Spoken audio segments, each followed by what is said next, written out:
বিশ্ব পরিমণ্ডলে এমন নিকৃষ্ট অধপতন পৃথিবীর কারো হয় না যেটা হয়েছে স্বৈরাচারী হাসিনার। কথা বলতে হবে, ঠিক কে যেন বলে। আর এটা হয়েছে একমাত্র আলেমদের চোখের পানির কারণে।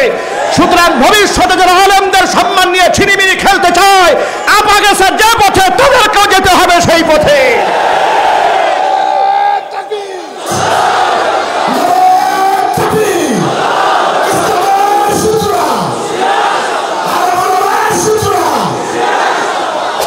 আল্লাহর নবী সাল্লাল্লাহু আলাইহি সাল্লাম বলেছেন, তাফাররাকাত বানু ইসরাঈলা আলা সিনতাইনি ওয়া সাবঈনা মিল্লাহ। বনি ইসরাইল সম্প্রদায়ের লোকেরা ৭২টা দলে বিভক্ত হয়ে গিয়েছিল। ওয়া সাতাফতারিকু উম্মতি আলা ৭৩ মিল্লাহ।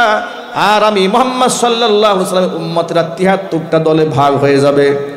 কুল্লুহুম ফিন্নার, সবগুলি দল জাহান্নামে যাবে। ইল্লা মিল্লাতান ওয়াহিদা, কেবলমাত্র শুধুমাত্র একটি দল জান্নাতে যাবে। কিলা মা হিয়া ইয়া রাসূলুল্লাহ, প্রশ্ন করা হলো, হে আল্লাহর রাসূল, যে দলটি জান্নাতে যাবে তার পরিচয় কি?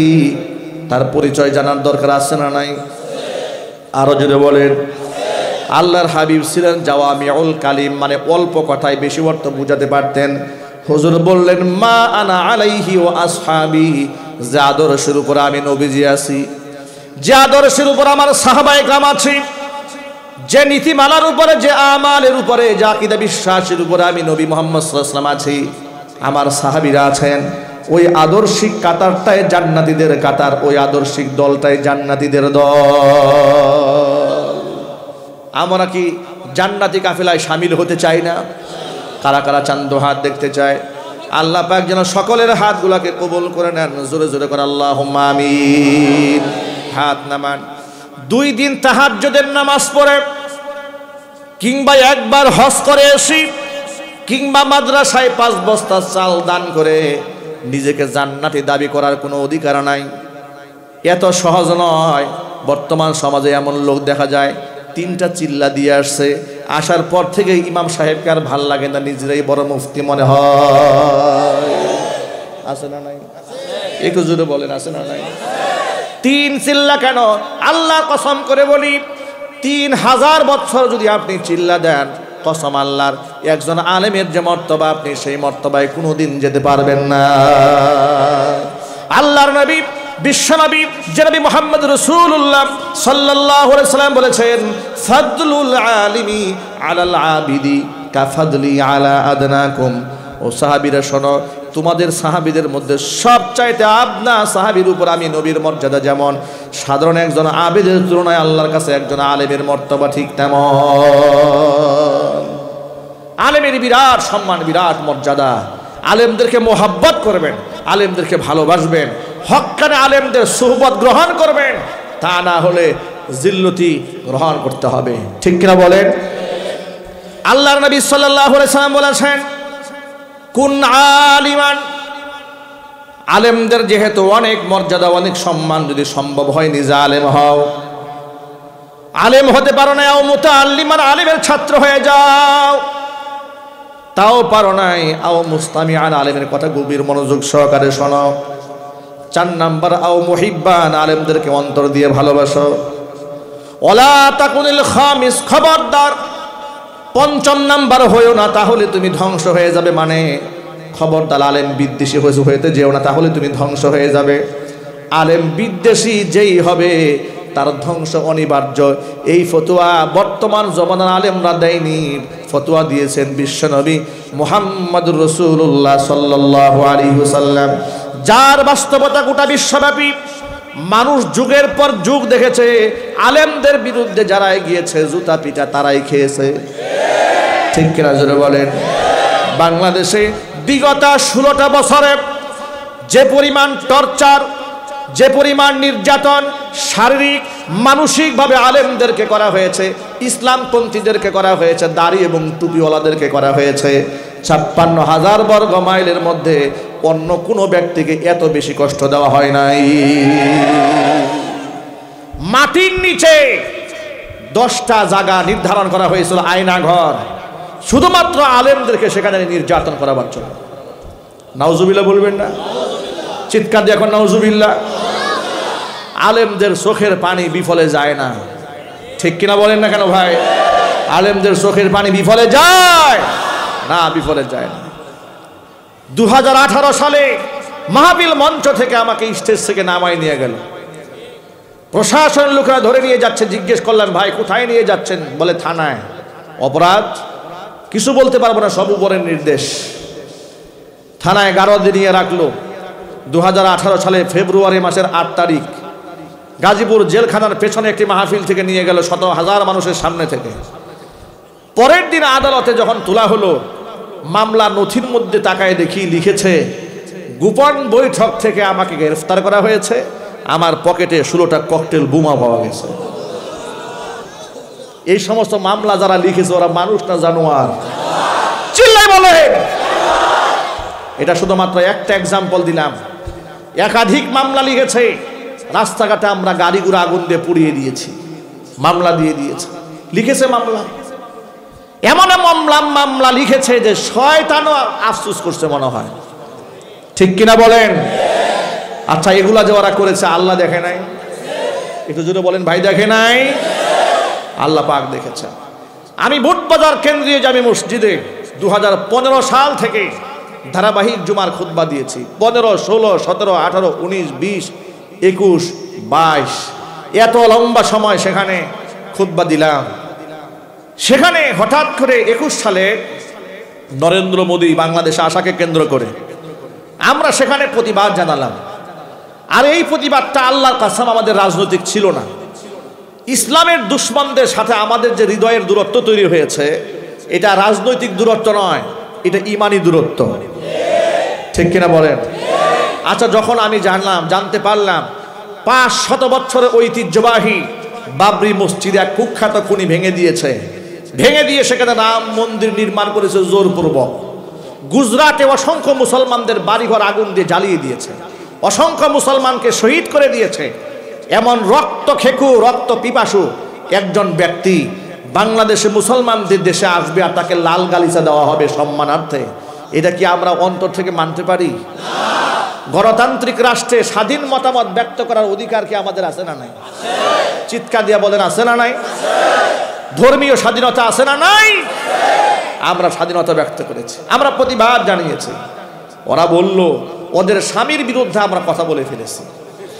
ওদের কলেজায় এমন আগুন লাগলো, থানায় মিটিং করলো যে আমরা পার্শ্ববর্তী ভারতের সাথে বাংলাদেশে দাঙ্গা লাগায় দেওয়ার চেষ্টা করতেছি।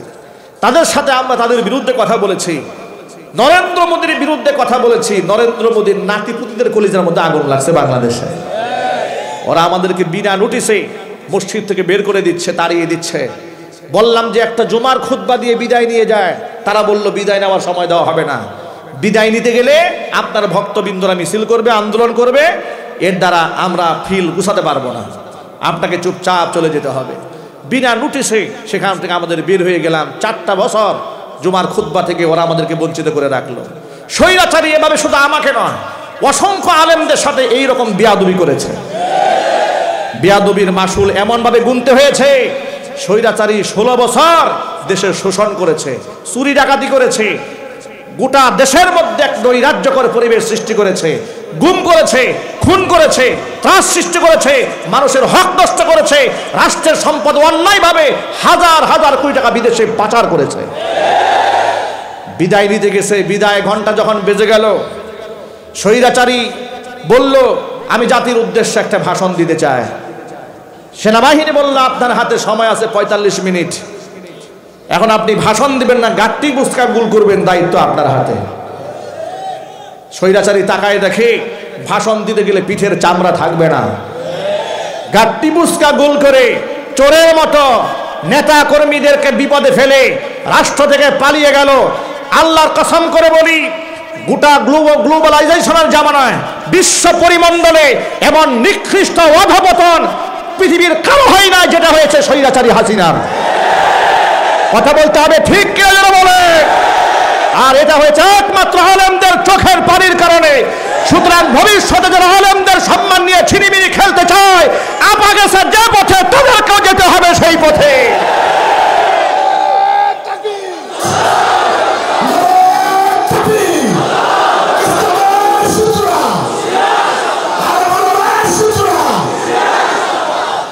আপনাদের পার্শ্ববর্তী এলাকাতে মাহফিল মঞ্চে এসে আবু জেহেলের নাতিপুতিরা আমাদেরকে বাধা দিয়েছিল।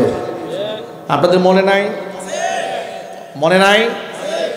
এক কাউন্সিলর না মেম্বার স্টেজে উঠে মাইক হাতে নিয়ে আমার কথা বন্ধ করে দিয়েছিল। এদের ক্ষমতার দম্ভ আর অহংকার এদেরকে কোথায় নিয়ে ঠেকিয়েছে। মনে রাখবেন, অহংকার হচ্ছে বাতারুল হাক্কি গামতুন নাস, সত্যকে প্রত্যাখ্যান করা, মানুষদেরকে তুচ্ছ জ্ঞান করা, এটা হচ্ছে অহংকার। আর এই অহংকারকে আল্লাহ পছন্দ করেন না। এই অহংকারের একমাত্র মালিককে একটু জোর আওয়াজে বলেন। মানুষ হিসেবে কি আমাদের অহংকার কোনো ক্ষমতা আছে? আমরা গোলাম। আমরা কি? আমরা দাস। আমরা কার গোলাম? আল্লাহ পাকের গোলাম। গোলাম কি করে অহংকারী হয়? অহংকারী ব্যক্তিদেরকে আল্লাহ পছন্দ করেন। যুগ যুগ ধরে অহংকারীদেরকে আল্লাহ পাক মিটিয়ে দিয়েছেন। হোক সে আলেম, হোক সে জালেম, কোনো অহংকারী টিকতে পারে নাই।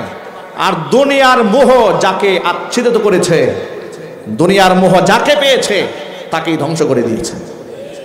ঠিক ওই সময়ে স্বৈরাচারীর সাথে লিয়াজু মেনটেন করেছে এমন কিছু ভণ্ড আলেমও দেশে আছে। আওয়াজ নাই কেন ভাই? আছে না নাই? আলেম ওলামারা যখন কারাগারে থাকে তখন ভণ্ড আলেমদের সাথে তাদের প্রেমের শেষ ছিল না। এমনও কথা এই দেশের তথাকথিত বুজুর্গ আলেম মুখে বলেছে যে সরকার ইসলাম বিরোধী নয়, আমাদের বাড়াবাড়ির কারণে আমরা বিপদগ্রস্ত হই। এ কথা বলে আলেমদের পক্ষে গেল না জালেমের পক্ষে গেল? জালেমের পক্ষে তারা গ্রহণ করেছে। এই জন্য বড় জুব্বা, বড় পাগড়ি, বড় দাড়ি হকের মাপকাঠি নয়। বড় জুব্বা পাগড়িওয়ালাও হক থেকে বিচ্ছুত হয়েছে যেতে পারে দুনিয়ার লোভে। কথা বলতে হবে, ঠিক কিনা? কষ্ট হচ্ছে আপনাদের?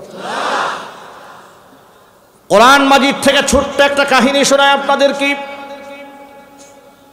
বনী ইসরাইল সম্প্রদায়কে আল্লাহ পাক যখন নির্দেশ প্রদান করলেন বাইতুল মাকদিস এলাকা জেরুজালেমে প্রবেশ করতে হবে, সেখানে এক প্রচণ্ড দাপটশালী এক সম্প্রদায় আছে। ইন্না ফিহা কওমান জাব্বারিন, শক্তিশালী এক জনগোষ্ঠী আছে, তাদেরকে বলা হয় আমালিকা সম্প্রদায়ের লোকেরা। আমালিকা সম্প্রদায়ের লোকদের সাথে লড়াই করে মসজিদ আকসাকে, জেরুজালেমকে পুনরুদ্ধার করতে হবে। চিৎকার দিয়ে এখন সুবহানাল্লাহ। এই নির্দেশ দেওয়া হলো নবী মূসা কালিমুল্লাহকে। মূসা কালিমুল্লাহ তার উম্মতকে যখন বললেন আমালিকা গোত্রের সাথে লড়াই করে বাইতুল মাকদিস আমাদের নিয়ন্ত্রণে আনতে হবে, তখন বনী ইসরাইল সম্প্রদায়ের লোকেরা, ইতিহাস তো অনেক লম্বা, আমি যে মূল মেসেজ দিতে চাই এত লম্বা ইতিহাস বলবো না। এরা খোঁজ খবর নিয়ে দেখে যে আমালিকা গোত্রের লোকেরা যাদের সাথে যুদ্ধ করার জন্য আল্লাহ হুকুম করেছে তারা দৈহিকভাবে এবং শারীরিকভাবে এতটা শক্তিশালী, 14-15 জনকে একাই প্যাকেট করতে ফেলতে পারে। এই সংবাদ যখন বনী ইসরাইল লোকেরা পেয়েছে, বনী ইসরাইল লোকেরা বলল, ক্বালু ইন্না লান নাদখুলাহা ফিহা আবাদাম মা দামু, যতক্ষণ পর্যন্ত এই আমালিকা গোত্রের লোকেরা ওই এলাকায় থাকবে আমরা ওই এলাকায় প্রবেশ করব না। ইযহাব আনতা ওয়া রাব্বুকা ফাকাতিলা ইন্না হাহুনা কাঈদুন, ও নবী মুসা আপনি আর আপনার আল্লাহ গিয়ে যুদ্ধ করেন। নাউজুবিল্লাহ পড়েন। কেমন বিয়ারা উম্মত দেখছেন? নবীরে বলে আপনি আর আল্লাহ গিয়ে যুদ্ধ করেন, আমরা বসলাম এই জায়গায়, যুদ্ধ মধ্যে কইরা এলাকা স্বাধীন করেন, আমরা আসতেছি। নাউজুবিল্লাহি মিন যালিক। ভাইরা আমার, আমালিকা সম্প্রদায়ের লোকেরা যুদ্ধের প্রস্তুতি গ্রহণ করছে, এদিকে বনী ইসরাইলদেরকে আল্লাহ নবী মুসা প্রস্তুত করছেন। আমালিকা গোত্রের লোকেরা জ্ঞানী মানুষ, মনে মনে ভাবলেন আমরা দৈহিক আর শারীরিকভাবে যতই শক্তিশালী হই না কেন, নবীর বিরুদ্ধে তো লড়াই করে আমাদের পারার কথা নয়, কারণ নবীর সাথে সাহায্য আছে কার?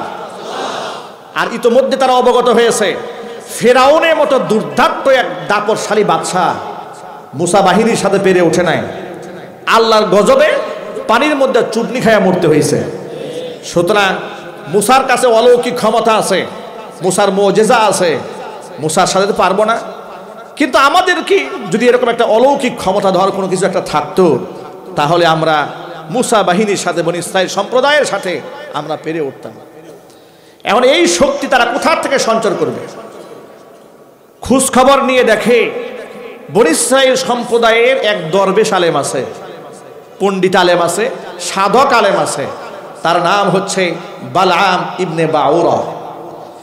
বালাম ইবনে বাউরার কাছে ইসমে আজম জানা আছে, হাত্তাকে সে মুস্তাজাবুদ দাওয়া। আল্লাহর কাছে যে কোনো দোয়া করতে দেরি হয়, মহান আল্লাহ কবুল করতে দেরি করেন না। একটু জোরে বলতে হবে সুবহানাল্লাহ। এখন আপনারা বলেন সে ছোটখাটো আলেম, জোরে বলেন। দোয়া করলেই আল্লাহ কবুল করেন, ছোট আলেম না বড় আলেম? বিরাট বড় আলেম। এত বড় বুজুর্গ আলেম, এত বড় সাধক আলেম, এত বড় আধ্যাত্মিক আলেম। আমালিকা গোত্রের লোকেরা মনে মনে ভাবলো, যদি আমরা এই আলেমটাকে যে কোনো মূল্যে যদি আমাদের পক্ষে আনতে পারি, আর আমাদের পক্ষ হইয়া সে যদি আল্লাহর কাছে একটু মুসা আলাইহিস সালাতু ওয়াস সালামের বিরুদ্ধে বদদোয়া করে দেয়, তাহলে তো আমরা জিহাদের ময়দানে জয়লাভ করব।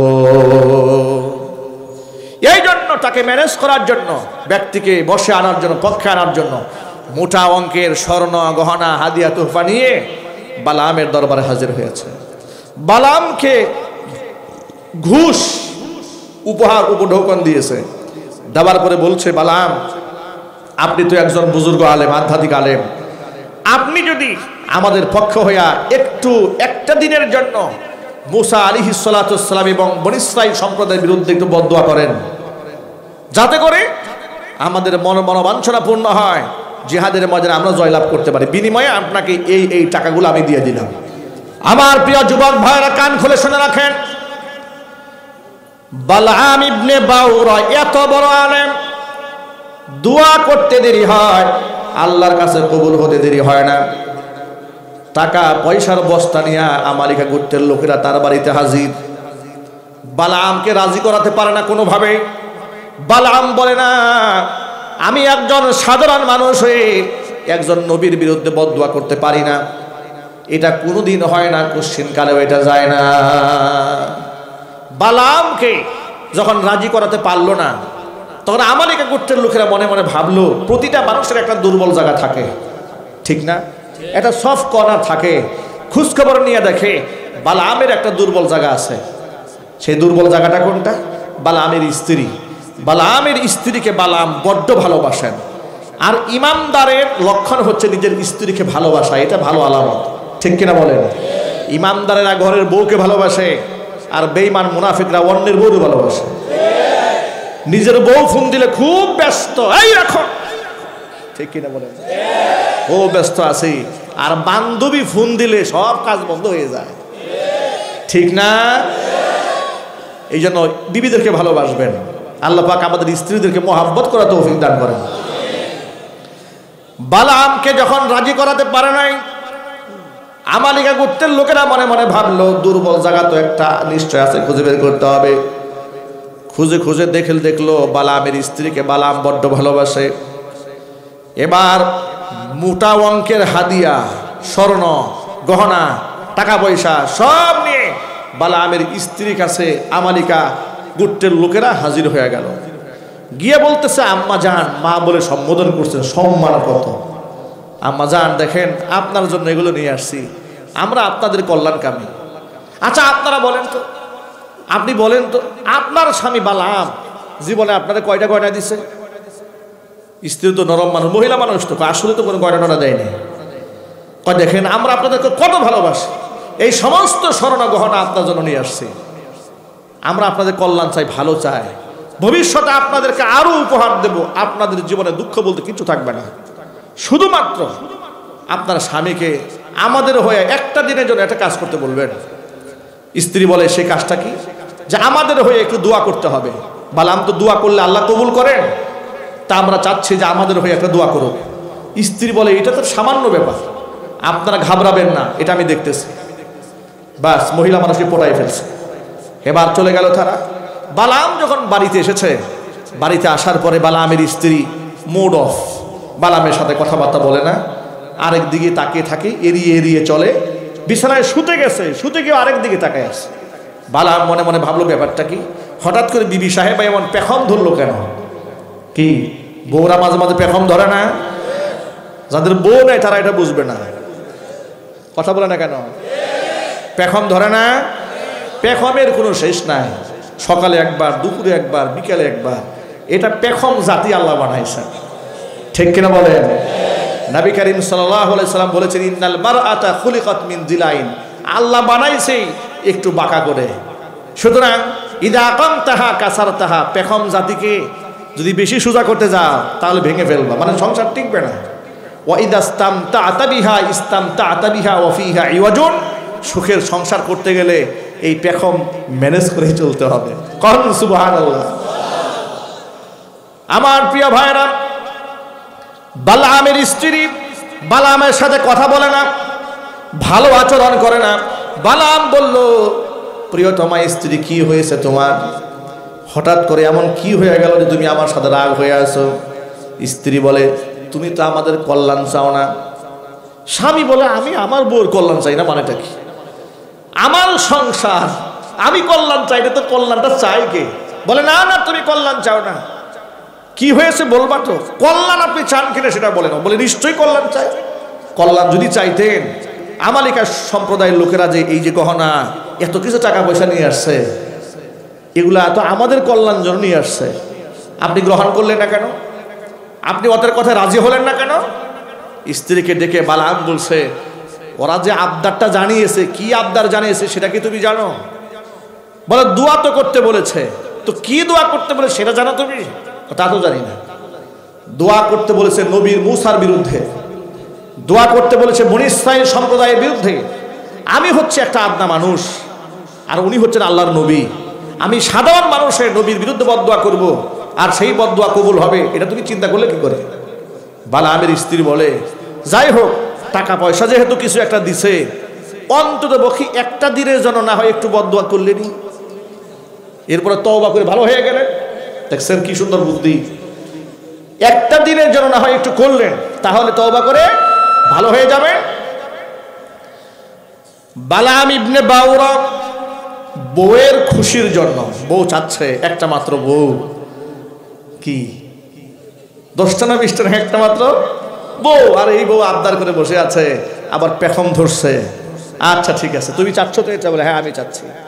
বউয়ের সুপারিশে বেচারা এত বড় বুজুর্গ আধ্যাত্মিক আলেম রাজি হয়ে গেল টাকার কাছে, আর বউয়ের এই অনুরোধের কাছে ঈমান আমল বিক্রি করে দিল। বালাম এবার প্রস্তুত হলো, পাহাড়ের উপর দাঁড়িয়ে নবীর বিরুদ্ধে বদদোয়া করবে। নাউজুবিল্লাহ পড়েন। পাহাড়ের উপর দাঁড়িয়ে নবীর বিরুদ্ধে আর বনী ইসরাইল সম্প্রদায়ের বিরুদ্ধে বদদোয়া করবে, আর আমালিকা গোত্রের পক্ষে দোয়া করবে। কিন্তু দাঁড়িয়ে যখন নবীর বিরুদ্ধে বদদোয়া করতে শুরু করেছে, মুখ থেকে নবীর বিরুদ্ধে বদদোয়া বের না হয়ে তার জবান থেকে বের হয়ে গেল, আয় আল্লাহ, মূসা আলাইহিস সালাতুস সালাম এবং বনী ইসরাইল সম্প্রদায়কে যুদ্ধের ময়দানে বিজয় দান করো, আমালিকা গোত্রের লোকদেরকে ধ্বংস করে দাও।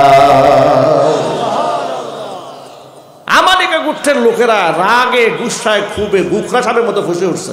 এই মিয়া, টাকা পয়সা দিছি কি এই বদদোয়া করার জন্য? তাড়াতাড়ি দোয়া চেঞ্জ করো, দোয়া চেঞ্জ করো মিয়া। সে বলে, আমি তো চেষ্টা করছি, কিন্তু আনকারাতনি লিসানি, আমার জবান তো আমার কথা শোনে না। সুবহানাল্লাহ। প্রিয় ভাইরা, এই জিহ্বা কথা শুনে কার? আরো জোরে বলুন। আল্লাহ যে কোনো মুহূর্তে জবান বন্ধ করে দিতে পারে না, সেই ক্ষমতা আল্লাহর নাই? আছে। কোরআন মাজিদে আল্লাহ বলেছেন, আর রহমান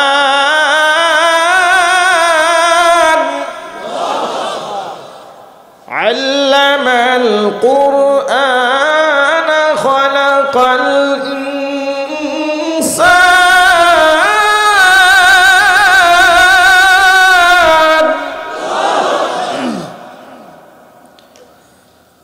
খালাকাল ইনসান আল্লামাহুল বায়ান।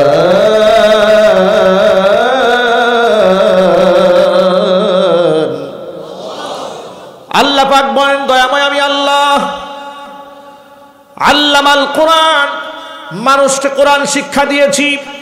খালাকাল ইনসান, মানুষ সৃষ্টি করেছে। আল্লামাহুল বায়ান, মানুষকে আমি বয়ান শিখিয়েছি, কথা বলার যোগ্যতা মানুষকে আমি আল্লাহ দান করেছি। এই জন্য কথা বলার যোগ্যতা যেহেতু আল্লাহ পাক দান করেছেন, এই মুখ থেকে যে শব্দগুলো বের হয় সব রেকর্ড হয়ে যায়। কোরআন বলছি, মা ইয়ালফিজু মিন কাউলিন ইল্লা লাদাইহি রাকিবুন আতীদ। জবান থেকে এমন কোনো কথা উচ্চারিত হয় না, সংরক্ষণকারী ফেরেশতা যা রেকর্ড করে না রাখে। জোরে বলেন সুবহানাল্লাহ।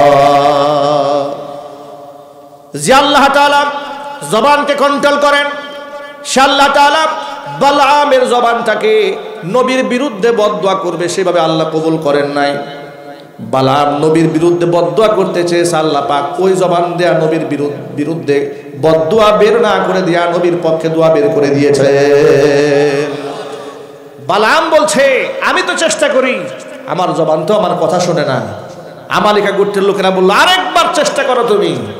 এবার বালআম আরেকবার চেষ্টা করতে গেছে, আবারও চেষ্টা করতে গিয়ে নবীর বিরুদ্ধে বদদুয়া না করে জবান বলে ফেললো, আয় আল্লাহ, মুসা কালিমুল্লাহর বাহিনীকে বিজয় দান করা, আমালিকা গোত্রের লোকদেরকে ধ্বংস করে দাও। এই যে দুইবার নবীর বিরুদ্ধে বদদুয়া করতে চেয়েছে, আর দুইবার জবান থেকে নবীর পক্ষে দোয়া বের হয়েছে, এটা আল্লাহর পক্ষ থেকে বালআমের জন্য ওয়াঈদ, সতর্কবাণী ছিল। বালআম, সরে আসো এই পথ থেকে। সুবহানাল্লাহ। তোমার জবান তোমার কথা শুনতে পাচ্ছে না, তুমি আমার নবীর বিরুদ্ধে বদদুয়া করতে যেও না। বালআম আল্লাহ পাকের ওয়াঈদকে, আল্লাহর সতর্কবাণীকে আমলে নেয় নাই। সে তৃতীয় মর্তবা আবারও নবীর বিরুদ্ধে বদদুয়া করতে গেছে। বদদুয়া করতে যাওয়া মাত্র তার জিহ্বাটা আল্লাহর গজবে বের হইয়া কুকুরের মতো নাভি পর্যন্ত ঝুলে গেছে। কোরআন মাজিদের মধ্যে আল্লাহ পাক ইতিহাস তুলে ধরেছেন।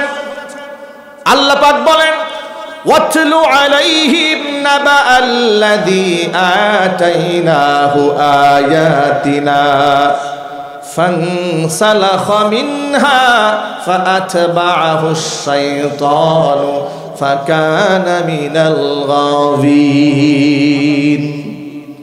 ও নবীজি, ওই ব্যক্তির কাহিনী আপনার উম্মতকে আপনি শোনান, যেই ব্যক্তিকে আমি আমার পক্ষ থেকে নিদর্শন দান করেছিলাম। ফানসালাখা মিনহা, কিন্তু সে সেখান থেকে বের হয়ে গেছে। ফাআতবাহু শাইতান, শয়তান তার পিছু নিয়েছে। ফাকানা মিনাল গাওয়িন, সে বিভ্রান্ত হয়েছে। ওয়ালাউ শিইনা লারাফানাহু বিহা, আমি যদি চাইতাম আমার এই বান্দাকে আরো অনেক উপরে উঠাই নিয়ে যেতে পারতাম, কিন্তু নেই নাই। তার কারণটা হলো ওয়ালাকিন্নাহু আখলাদা ইলাল আরদি ওয়াত্তাবা হাওয়াহু, জমিনের দুনিয়ার আকর্ষণ তাকে পেয়ে বসেছে। ওয়াত্তাবা হাওয়াহু, নফসের গোলামি করেছে। ফামাসালুহু কামাসালিল কালবি ইন তাহমিল আলাইহি ইয়ালহাস আও তাতরুকুহু ইয়ালহাস, যালিকা মাসালুল কওমিল্লাযীনা কাযযাবু বিআয়াতিনা ফাকুসুসিল কসাস লাআল্লাহুম ইয়াতাফাক্কারুন। আমি তার দৃষ্টান্ত বানিয়ে দিলাম কুকুরের মতো। কুকুরের জিহ্বা বের হয়ে যাওয়ার পরে তার উপর বোঝা দিলেও সে হাঁপাতে থাকে, বোঝা না দিলেও হাঁপায়। আমি বালআমকে কুকুরের মতো বানিয়ে দিলাম। জোরে কর নাউজুবিল্লাহ। আল্লাহ রাব্বুল আলামিন এই বালআম সম্পর্কে কোরআন মাজিদের মধ্যে ঘটনা উল্লেখ করে আল্লাহ বলছেন, যালিকা মাসালুল কওমিল্লাযীনা কাযযাবু বিআয়াতিনা, আমার আয়াতকে যারা অস্বীকার করে, মিথ্যা প্রতিপন্ন করে, এটা তাদের জন্য একটা দৃষ্টান্ত, উপমা। নবীজি ফাকসুসিল কসাস, মানুষের সামনে কাহিনী আপনি বলে দেন, লাআল্লাহুম ইয়াতাফাক্কারুন, মানুষ যেন চিন্তার খোরাক খুঁজে পায়। ভাইরা আমার, বালআম ইবনে বাউরা আল্লাহর গজবে যখন ধ্বংস হয়ে গেল, বালআম মনে মনে ভাবলো, আমি তো ধ্বংস হয়ে গেলাম, এবার মুসলমানদের একটু বিপদে ফেলতে হয়। এবার বনী ইসরাঈল সম্প্রদায়কে ধ্বংস করার জন্য আমালিকা গোত্রের লোকদেরকে একটা কুবুদ্ধি দিয়ে দিল, শোনো, নুন যেহেতু একটু খেয়েছি, গুণ তো একটু গাইতেই হবে। তোমরা যেহেতু আমাকে টাকা দিয়ে সাহায্য করেছো, কৃতজ্ঞতা তো একটু আদায় করতেই হবে। তোমাদের কৃতজ্ঞতা আদায় করার জন্য বুদ্ধি একটা শিখাই দেই। বনী ইসরাঈলদের মধ্যে আল্লাহর সাহায্য থাকে, আল্লাহর রহমত থাকে, থাকে কিনা বলেন? আমি এমন একটা বুদ্ধি শিখাই দেব যে বুদ্ধি যদি তোমরা পালন করো তাহলে নিশ্চিত তোমরা তোমাদের মিশনে সাকসেস হবে। আমালিকা গোত্রের লোকেরা বলল, সেই বুদ্ধিটা কি, আমাদেরকে শিখাই দেন। এবার বালাম বুদ্ধি শিখিয়ে দিল, তোমাদের সুন্দর সুন্দরী মেয়েদেরকে বনী ইসরাইল সম্প্রদায়ের লোকদের সেবা দাসী হিসেবে তোমরা পাঠিয়ে দাও। যদি ছলে বলে কলে কৌশলে বনী ইসরাইল মুসলিম সম্প্রদায়ের মধ্যে কোনো রকম জিনা ব্যভিচার তারা ঘটাতে পারে, তাহলে আল্লাহ রহমত থেকে গোটা জাতি বঞ্চিত হয়ে যাবে। কারণ যেই সমাজে আল্লাহ রাব্বুল আলামিনের নির্দেশ অমান্য করে জিনা ব্যভিচার হয়, গোটা সম্প্রদায় আল্লাহ রহমত থেকে বঞ্চিত হয়ে যায়। আল্লাহর গজবে সেই সম্প্রদায় ধ্বংস হয়ে যায়। যুগ যুগ ধরে পৃথিবীর ইতিহাস তাই বলেছে, যে অঞ্চলে ব্যভিচার বেশি হয়েছে আল্লাহ পাক সেই অঞ্চলকে ধ্বংস করে দিয়েছে। কওমে লূতকে আল্লাহ পাক জমিন সহ উল্টিয়ে দিয়েছিল। তারা অবাক এবং আল্লাহর নিষিদ্ধ যৌনাচারীর সাথে তারা লিপ্ত হওয়ার কারণে। ঠিক কিনা বলেন? আমেরিকার ক্যালিফোর্নিয়ার লস অ্যাঞ্জেলেস পৃথিবীর এক স্বর্গরাজ্য। দুনিয়ার এখনো কোনো মডার্ন ইকুইপমেন্টস নাই যা তাদের মধ্যে ছিল না। এমন আধুনিক জীবনকে উপভোগ করার জন্য এমন কোনো সামগ্রী ছিল না যা ওখানে ছিল না, সব ছিল। এক একটা বাড়ি বিলিয়ন বিলিয়ন ডলার দিয়ে তারা খরিদ করেছে, মিলিয়ন মিলিয়ন ডলার দিয়ে তারা খরিদ করেছে। পৃথিবীর সবচাইতে বিলাসী মানুষগুলো সেখানে বসবাস করেছে। তারা ডোনাল্ড ট্রাম্প ক্ষমতায় আসার সময় বলেছিল, গাজার বাকি অংশকে যদি এবার তারা ক্ষমতায় আসতে পারে, ইহুদিরা যদি তাকে সাপোর্ট দেয়, গাজার বাকি অংশকেও তারা ধ্বংস করে ফেলবে, আগুন দিয়ে জ্বালিয়ে পুড়ে মৃত্যুপুরীতে পরিণত করবে। পাগলা ক্ষমতায় আসা মাত্র আল্লাহ রাব্বুল আলামিন ওদের কলিজার মধ্যে এমন আগুন ধরিয়ে দিলেন, পৃথিবীর সমস্ত আধুনিক টেকনোলজি দিয়ে সে আগুন নিভাতে তারা অক্ষম হয়ে গিয়েছে। ঠিক কিনা বলেন? নাসার দেশের মানুষেরা সেখানকার দায়িত্বরত ইমাম এবং মুয়াজ্জিনদের হাতে পায়ে ধরেছে, আপনারা একটু আজান দেন। আপনাদের ধর্মে তো আছে জলোচ্ছ্বাস, বিপদাপদ, ঘূর্ণিঝড় আসলে, অগ্নিপাত ঘটে গেলে আজান দিলে আল্লাহ পাক আগুনকে নির্বাপিত করে দেয়, জলোচ্ছ্বাসকে আল্লাহ নিয়ন্ত্রণ করে। তখন দেখলাম যে মুসলমানরা সেখানে আজান দেওয়া শুরু করে দিয়েছে। ভাবা যায়, যারা ভুলেই গিয়েছিল আল্লাহ একজন আছে, তারা তো ভুলেই গিয়েছিল। ভুলে যাওয়ার কারণেই তো তারা ফিলিস্তিনের অসংখ্য শিশুদেরকে এমনভাবে নির্মমভাবে হত্যা করেছে, তাদের পক্ষে করার মতো লোক খুঁজে পাওয়া যায়নি। কথা ঠিক কিনা বলেন? এক বছরে ইসরায়েলি পশু সৈন্যদেরকে 1250 কোটি মার্কিন ডলার তারা অনুদান দিয়েছে ইসরায়েলি সৈন্যদেরকে ফিলিস্তিনের মুসলমানদেরকে ধ্বংস করার জন্য। আর আল্লাহ রাব্বুল আলামিন ওদেরকে মাত্র 3 দিনে 150 বিলিয়ন মার্কিন ডলার আগুন দিয়ে জ্বালিয়ে পুড়িয়ে ছাই বানিয়ে দিয়েছে। আল্লাহ আছে না নাই? আরো জোরে বলতে হবে, মুসলমান আল্লাহ আছে না নাই? আজকে কেন তোমরা যুদ্ধ বিরতি ঘোষণা করলে? তোমরাই না বলেছিলে গাজাকে ধ্বংস করে দেবে, আগুন দিয়ে পুরাই দেবে? ওরা বুঝতে পেরেছে আমরা গাজাকে কি আগুন দিয়ে পুরাই দেব, স্রষ্টা তো আমাদেরকে আগুন দিয়ে পুড়িয়ে ছাই বানিয়ে দিচ্ছে। ঠিক কিনা বলেন? সুতরাং আল্লাহ রাব্বুল আলামিনের নাফরমানিতে যে এলাকার মানুষ নিমজ্জিত হয়েছে, আল্লাহ পাক তাদেরকে শেষ করে দিয়েছে। আমালিকা গোত্রের লোকদেরকে শিখাই দিল, তোমাদের সুন্দরী মেয়েদেরকে বনী ইসরাইলি সৈনিকদের মাঝে ছেড়ে দাও।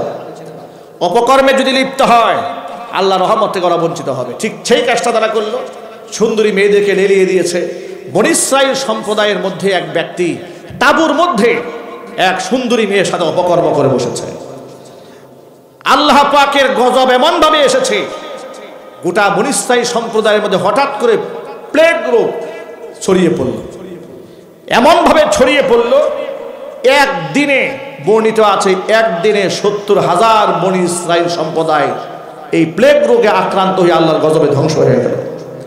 নবী মূসা কালিমুল্লাহ এত বড় ভয়াবহ দুর্যোগ দেখে তিনি হাঁপিয়ে পড়লেন, অবাক হয়ে গেলেন, অস্থির হয়ে পড়লেন।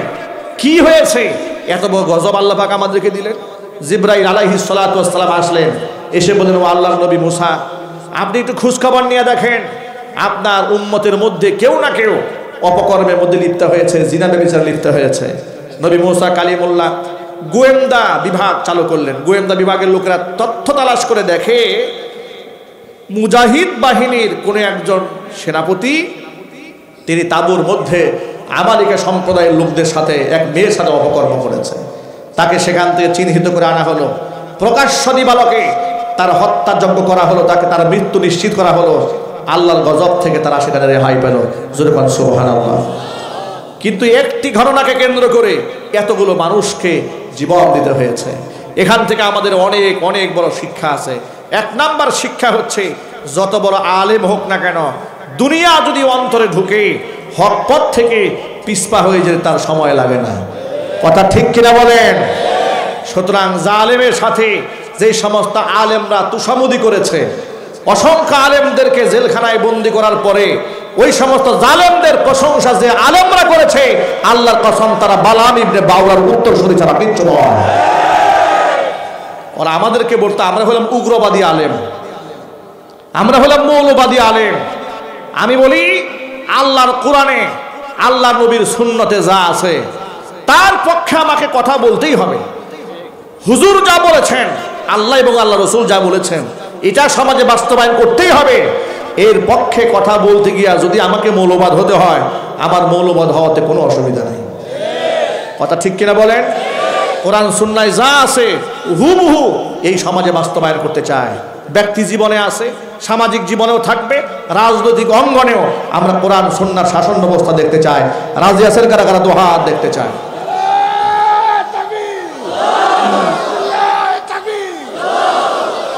আল্লাহ পাক যেন কবুল করেন। জোরে কোন আমিন।